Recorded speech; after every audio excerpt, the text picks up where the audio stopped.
great day. I'm still recovering from yesterday. We are here to bless it with some highlights from the tour. No time to waste. Let's pop up to the video board. Hirsch, run that good stuff. We go back February 8th, first game of the year. Dakota Stilts all Britain. Bouncer to third. Fisher bounces it to A-Cup. Who bounces it to Beaver? Who bounces it to Swan? It's the first triple trick play in Bananaball history. Now 9th inning, game overs. First ever golden batter. Broken bat. Double play. Party Animals win. Not what the Bananas were looking for on night one. So on night two, they turned to 2009 World Series champion Nick Swisher walking up to the plate with his daughters. Unfortunately for Swish, a fly out to left of the Bananas would not play game two.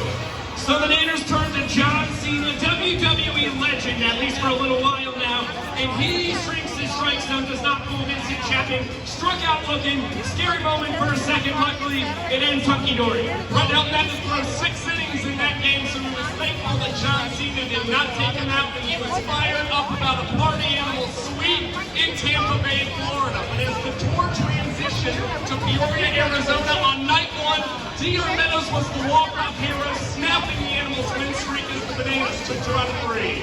Niners would sweep the home opening weekend in Savannah, take 2 out of 3 in Jacksonville, Florida, and now it is March 9th. We are in Houston, Texas. First ever Bananaball game in a big league park. Roger Clemens, the Rocket, 7-time Cy Young Award winner, and none of those awards are going to keep this ball in the park. Jason Swan goes bridge. Swanee nearly took that one to the train tracks in Minute Maid, and in the bottom half of the inning, Eric Jones Jr., the tour leader in home runs, had home run number 2 in the ball game, and it was a special home run for EJ, a former Mariners and Twins minor leaguer. Now, a few innings later, Roy Oswald makes his Bananaball debut. Astros legend shows up. He's still got a nasty bender. It's Porter swinging. The inning after that, it's going to be the Royals' former minor leaguer. Zach Phillips out on that. 1 pitch, 1 out. Sweet trick play by the glove magician. Now 4 pitches later, fly out to right. Reese Alexiadis gets his first career trick play. 1 pitch later, another fly out. It's a 55-second inning, the fastest all time. An impressive piece of history for Philly with over 100 family members in attendance. And in the final inning, Ryan Cox fouls out to a fan with Drew Gillespie on the mound.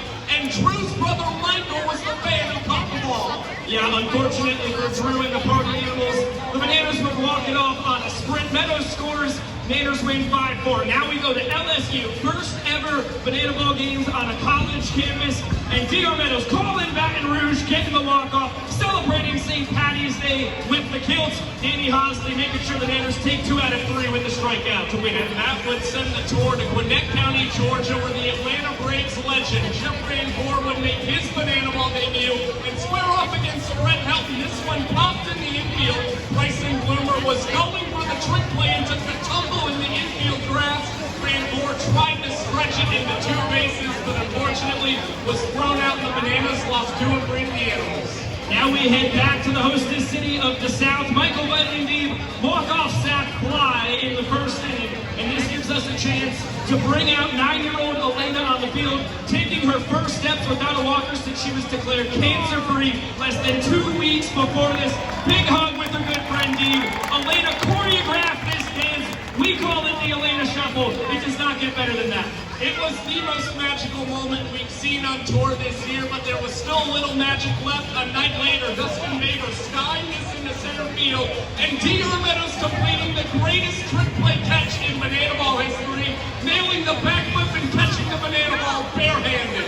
The tour now goes to the Tar Heel State, Dover, North Carolina, where Bryson Bloomer with 2 home runs. He climbs the Blue Monster. Second time in his career he did that. At this point in time, he was the only player ever to have a 2-homer game. Now, 7th inning, Dakota Stilts all Britain, hot shot through the left side, picks up an RBI single. 2 batters later, he's coming in to score the first run of his Bananaball career. Stilts fired up about that accomplishment. Now the tour transitions to Albuquerque, New Mexico. Dustin Baker walks up to home plate and chugs a beer with former UFC bantamweight champion Holly Holm. And then on the first pitch he sees from Zach Phillips, goes deep for the first time in his Bananaball career. The Animals and Niners would split Albuquerque to Banana Sweet Base, and now we're in Fresno, California. Reese Hampton, Chase Acre, back-to-back pitches. They hit home runs in 53 seconds apart. Now a couple innings after, Jocelyn Allo becomes the first woman in Bananaball history to notch a hit. And of course, it is college softball's home run queen of Bananas legend, it would not be the last hit of her Bananaball career. More on that later. Party Animals would get the last lap. Hampton joins Bloomer in the 2-hoomer in one game club, one from each side of the plate. Bananas and Party Animals would split the Golden State. Now we're in Oklahoma City. Noah Fisher fouling out to a fan, and the young man Tate became the 100th man in Bananaball history to catch a foul ball for an out. Few innings later, Jocelyn Allo makes her first appearance as a Golden Batter against one of the best pitchers in the history of Bananaball, Drew Gillespie. Line drive the opposite way, walks off the 8th inning. The Bananas win the Sooner State. Now we go to Columbus, Ohio. D.R. Meadows, that's his 5th trick play of the ballgame. You're about to see his 6th. It was the 23rd and 24th trick play between the two teams in the game. Both of those Bananaball records, D.R. tying the individual mark. And then, how about you get all 3 outs, D.R. Laser beam home, 1-run game. Nanners win it, they win Ohio. Greatest defensive game in the career of the Doctor. Now it's late May and the Firefighters debuting as Bananaball's 3rd team. And in their very first game, Isaac Parra with the first trick play in franchise history. And a night later, it's Dakota McFadden becoming the first firefighter to go long bombs away. Good highlights for the Firefighters. Unfortunately, they would lose each of these 2 games. So we go to game 3, where Logan Lacey in foul territory becomes the 5th Bananaball player all time to pull off a back foot catch. He nailed one last night as well, and he was not done. Under the leg, he fires into second base to Burrito. T-Mac gets the save. Firefighters get their first ever win. The fans are thrilled, and we go to Fenway Park, where Mitch Moreland, in his Bananaball debut, first ever swing, he gets a single. Mitchie 2 bags with 1 bag for the Bananas, and the guest appearances would not end there. It was 1975 World Series Day 7 starter Bill Lee returning to the mound in Fenway Park, inducing the pop-up, and coming out of the pen a little later, another Red Sox Hall of Famer, Jonathan Papelbon, taking the mound and inducing a fly out to left field.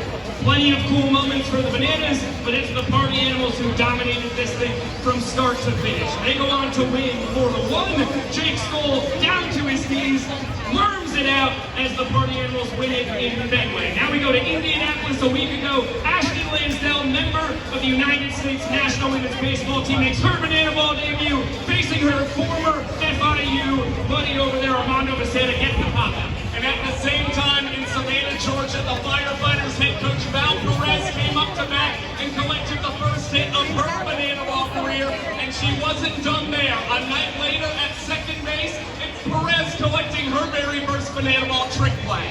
The Party Animals would take 2 out of 3 in Savannah. The Bananas would take 2 out of 3 in Indianapolis. That's what brought us here to Buffalo, where the Nanners have won 2 straight, 4-1 and 3-2 across the last 2 nights. Today they go for the sweep on ESPN. Heck of a pitching matchup for it. It's an exciting pitching matchup. 2 hard-throwing right-handers on the mound. Bradford Webb, a man who spent a couple seasons in the Rangers minor league organization, toes the slab for the Firefighters, and Ethan Stugé is second on this year's World Tour with his 56 strikeouts. And I am being made aware that if you look at the video board, I think we're going to get the highlight one more time. This is last night. I tried a front flip. This was the best 25 bucks I've made in my entire life. Actually making 45. Yeah, thank you, everybody. The problem is I was going for distance over that baseline there. I forgot about the height component as well. So I'm going to work on that. Maybe I'll actually nail a front flip next week in DC. I don't think that would be the case. We've got to go broadcast this